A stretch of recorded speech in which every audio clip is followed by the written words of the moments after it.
네, 반갑습니다. 세무법인 가감의 지병근 세무사입니다. 오늘 2019년 새롭게 바뀌는 주택임대사업자 세금 그 마지막 시간인 것 같습니다. 오늘은 양도소득세에 대해서 한번 말씀을 드릴 건데, 특히 최근에 이제 소득세법 시행령이 개정되면서 양도소득세에 대해서 그 몇 가지 이렇게 개정 사항이 있었습니다. 그것까지 반영을 해서 한번 말씀드리도록 하겠습니다. 첫 번째, 1세대 1주택 양도소득세 비과세 보유기간 요건이 강화가 됐습니다. 우리가 양도소득세에서 1세대 1주택 비과세라는 건 뭐죠? 1세대가 하나의 주택을 2년 보유, 물론 2017년 8월 3일 이후에 조정대상 지역 내에서 취득하는 주택은 2년 이상 보유하고 2년 이상 거주할 거를 별도 요구를 하고 있죠. 일단 거주 요건은 빼고 2년 이상 일단은 그 보유했을 경우 양도세 비과세가 적용이 됐는데, 이 비과세 요건이 강화가 됐습니다. 그래서 다주택을 보유한 기간은 일단 제외하고 최종적으로 하나의 주택만 남았을 때 그때부터 보유기간 2년을 기산하겠다는 겁니다. 물론 일시적 2주택, 상속, 동거, 분양 등에 대한 부득이한 사유로 인해서 중복 적용을 할 수밖에 없는 상황에서는 제외를 해주겠다는 겁니다. 한번 사례를 갖고 한번 보도록 할게요. 먼저 A, B, C 그동안에는 어떻게 적용을 됐느냐. A, B, C 세 주택을 가지고 있다고 가정을 해보겠습니다. 내가 세 주택을 가지고 있는데 A주택을 팔았습니다. B주택을 팔았어요. 그럼 C주택 혼자 남죠. 이 C주택을 팔려고 할 때 양도 당시 1주택이네요.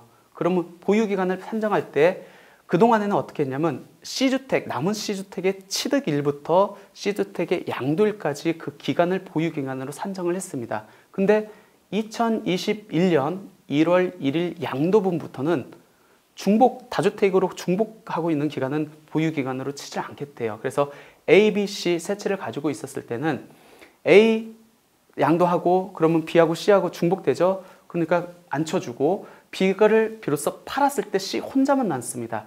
이때부터 보유기간 기산을 하겠대요. 이때부터 해가지고 2년을 충족을 해야만 비과세를 적용하겠다는 겁니다.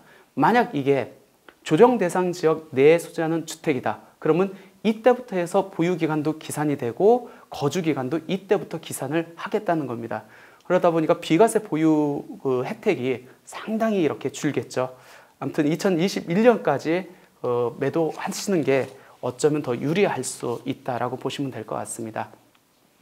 그 다음 올해부터 장기보유 특별공제가 2%로 하향 조정이 됩니다. 우리가 장기보유 특별공제라는 것은 보유기간이 일단 3년이 넘어야 되죠. 그리고 토지, 건물, 조합원 입주권에 대해서 보유기간에 따라서 일정 율을 곱해서 양도 차익에서 공제해주는 제도인데, 작년까지만 하더라도 보유년수 곱하기 3%를 적용했습니다. 맥시멈 10년 30% 한도를 기준으로 해서. 근데 올해 양도분부터는 보유연수 곱하기 2%를 적용을 해주고 15년으로 해가지고 30% 한도를 적용을 한다.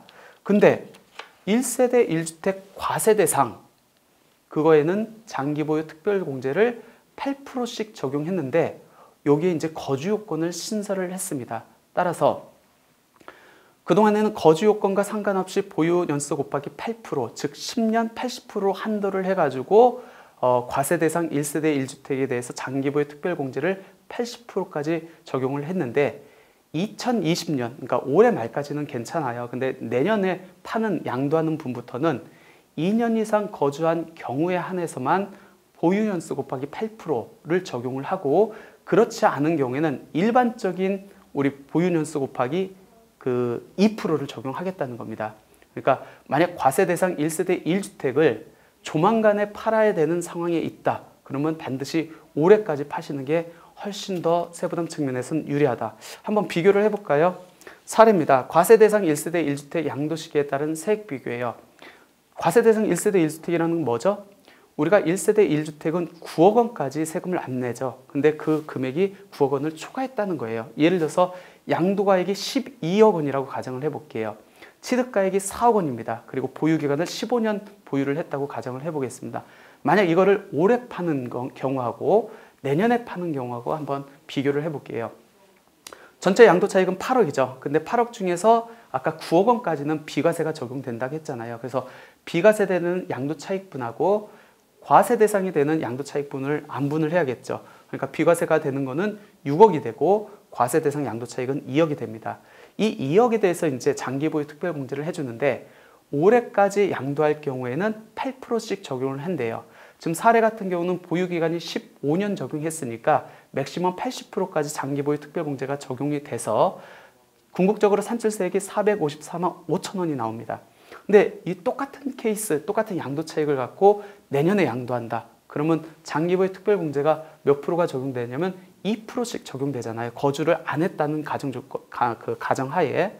그렇게 되면은 산출세액이 3,410만 원이 나옵니다. 세액 차이가 상당히 나오죠. 그러니까 거주를 안 한 경우, 그 다음에 조만간에 팔아야 된다라고 하면은 올해 안에 파시는 게 세부담 측면에서는 훨씬 유리하다라고 보시면 될 것 같습니다. 주택임대사업자 거주주택 양도세 비과세 요건 강합니다. 우리가 장기 임대주택을 보유한 임대사업자가 내가 2년 거주한 주택을 팔 때는 이 임대주택은 없는 걸로 봐가지고 거주주택에 대해서 비과세를 적용받았습니다. 근데 이 거주주택에 대한 비과세는 횟수에 제한 없이 그동안 받았어요.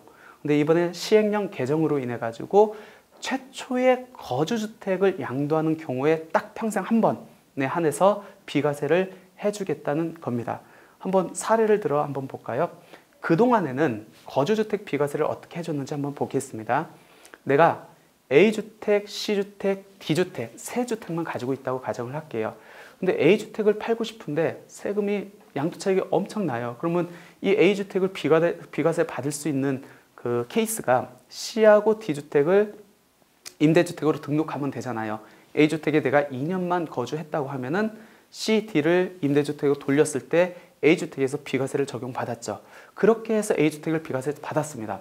받고 나서 한 달 뒤에 내가 살 집도 필요하잖아요. 그래서 또 새로운 주택을 샀습니다.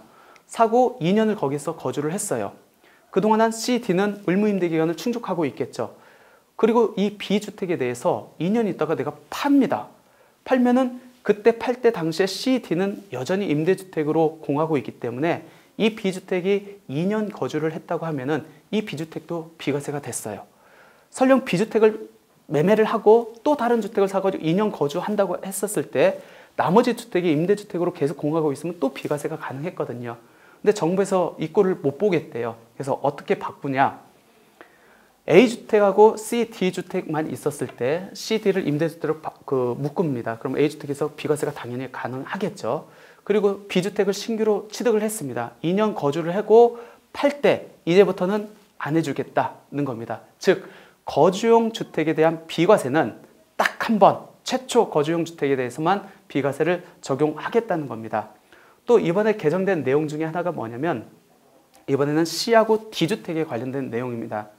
C하고 D주택이 의무임대 기간을 충족을 했습니다. 그래서 자유의 몸이 됐어요. 그 중에 C주택이 이제 임대주택에서 이제 풀려가지고 거주용 주택이 됐습니다. 내가 C주택의 의무임대 기간 끝나고 2년 거주를 한 다음에 이 C주택을 팔려고 합니다. 그때 당시에 D주택은 임대주택으로 있으면은 이 C주택도 임대주택으로 인한 거주 비과세 가능하겠죠.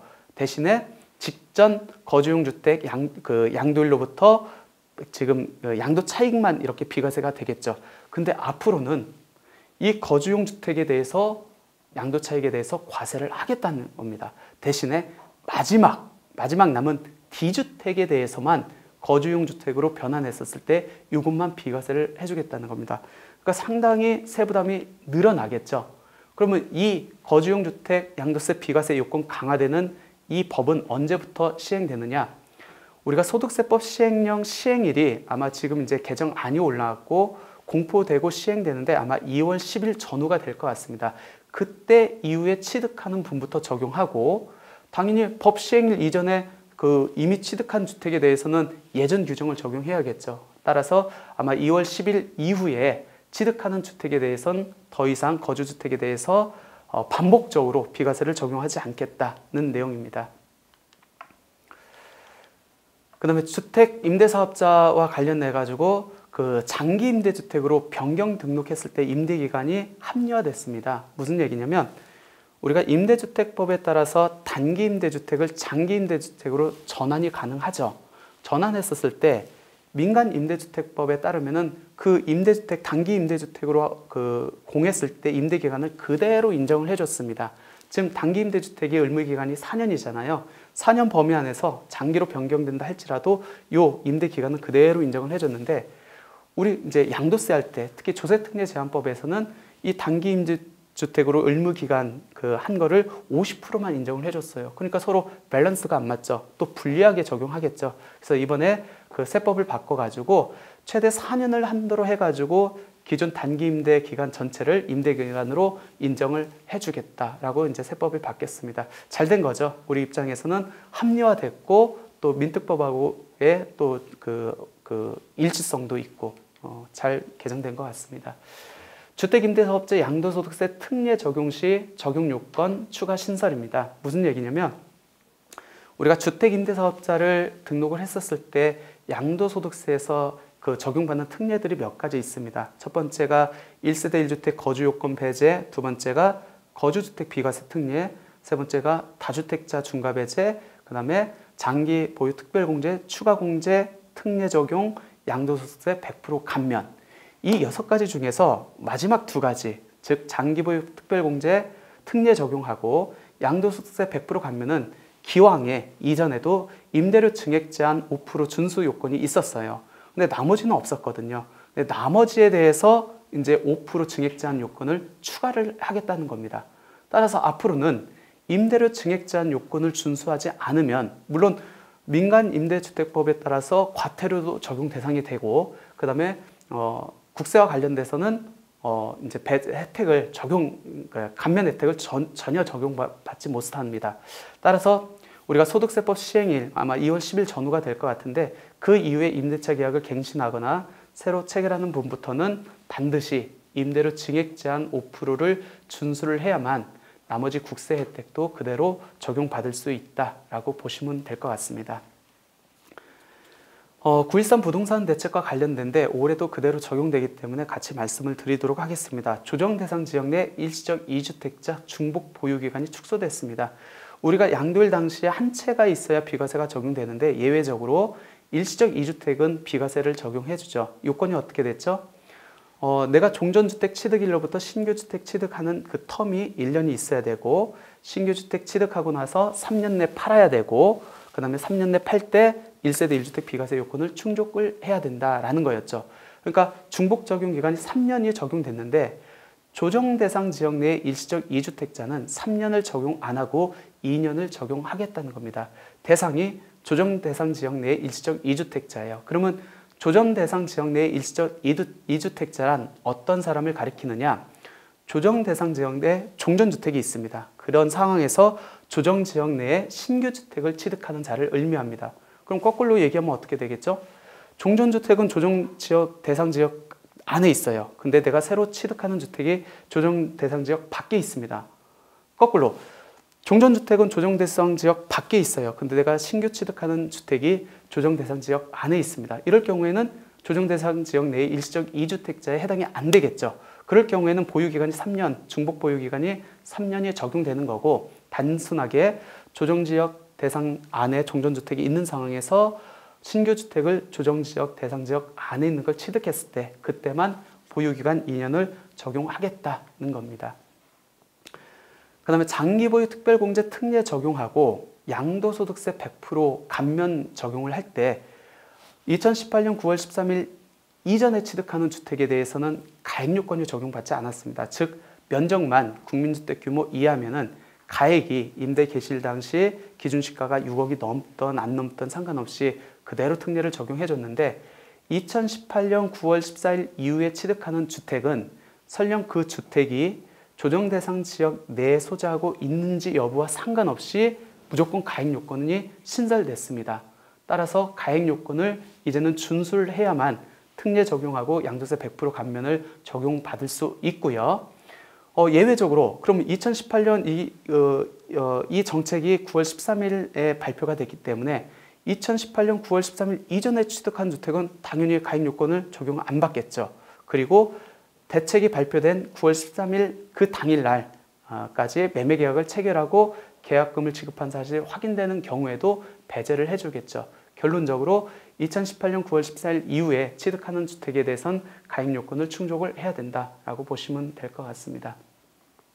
그리고 9.13 부동산 택의 가장 큰 불이익이죠. 2018년 9월 14일 이후에 조정 대상 지역 내에서 취득한 주택을 장기 임대주택으로 등록한다 할지라도 앞으로는 양도소득세 중과 배제를 적용을 하지 않겠다는 겁니다. 우리가 양도소득세 중과가 적용된다는 것은 두 가지죠. 장기부의 특별공제가 배제가 되고 양도소득세율이 기본세율의 중과대상 주택수에 따라서 10% 또는 20%가 가산되는 거죠. 그럼 지금 현재 조정대상 지역 내에 있으면서 장기 임대주택으로 등록할 경우 여전히 양도소득세가 중과가 배제되는 경우 한번 케이스 한번 보도록 하겠습니다.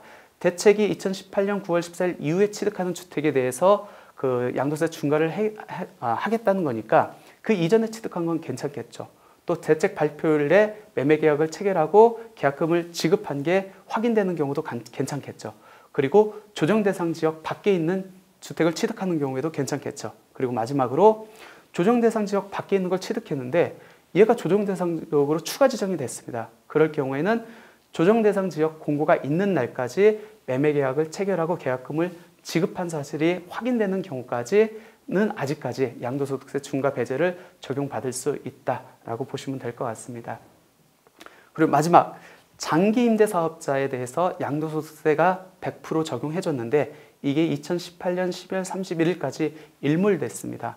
우리가 국민주택 규모 이하고 임대료 증액 제한을 준수하고 또 취득 후 3개월 이내 장기 임대주택으로 이제 등록한 경우에는 우리가 양도소득세 100%를 감면을 적용받았는데 이 법이 이제 2018년 12월 31일자로 일몰됐다는 거고 대신에 아직까지 유효한 경우가 있죠. 왜 그러면 법에서 취득 후 3개월 이내 장기 임대주택으로 등록한 경우라고 했는데 그 취득의 정의에 매매계약을 체결하고 계약금을 납부한 경우를 포함하고 있기 때문에 그럼 2018년 12월 31일까지 매매계약을 체결하고 계약금을 납부한 경우에는 설령 2019년 1월 1일 이후에 임대주택으로 등록할지라도 감면 대상에 해당한다는 얘기겠죠.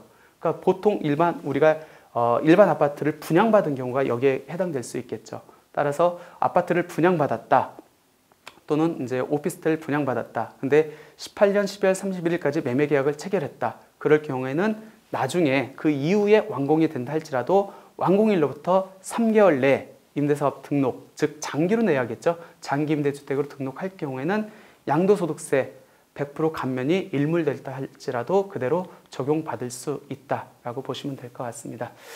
예, 여기까지 해가지고 2019년 새롭게 바뀌는 주택 임대사업자와 관련된 세금 양도소득세 편 마치도록 하겠습니다. 예, 감사합니다.